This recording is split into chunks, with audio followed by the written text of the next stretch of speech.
Ačiū Jums, pons Juodelė. Aš manau, kad abejonių nėra, kad ta kryptim fondas eina. Kas nors daugiau turi paklausimą? Dar ponas Taruda, prašau. Aš pasakysiu, kad pati eiga skirimas tų stipendijų jau labai gerose vėžinyse. Ir aš tik tai palinkėčiau, vadinasi, kad taryba ir ta komisija atliktų savo darbą. Taip, kaip atliko iki šiam laikui. Dabar, pavyzdžiui, sakysim, grąžinamas stipendijas.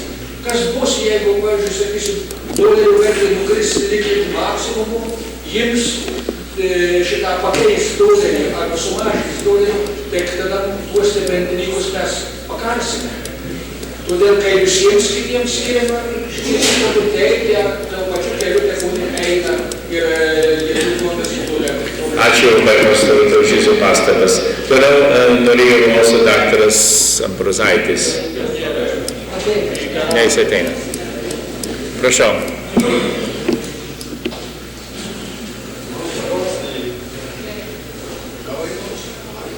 Pats kėlė ranką. Dėl dviejų dalykų aš norėčiau.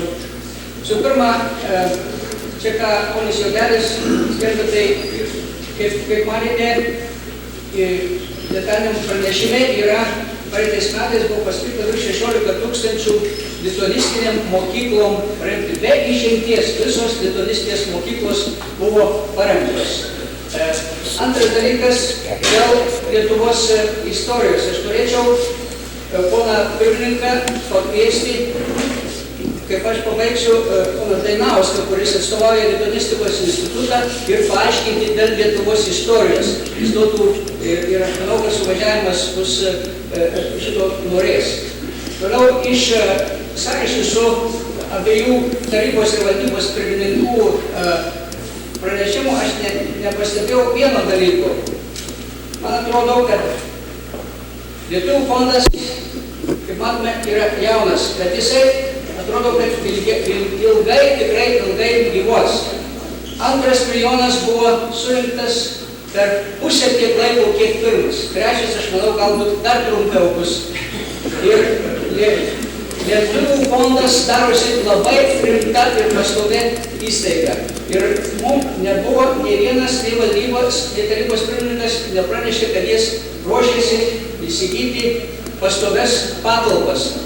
Dabar yra, aš taip kartais bijau, kad kokios ar žiurkės, ar kas nesugraužtų mūsų kai kurių dokumentų.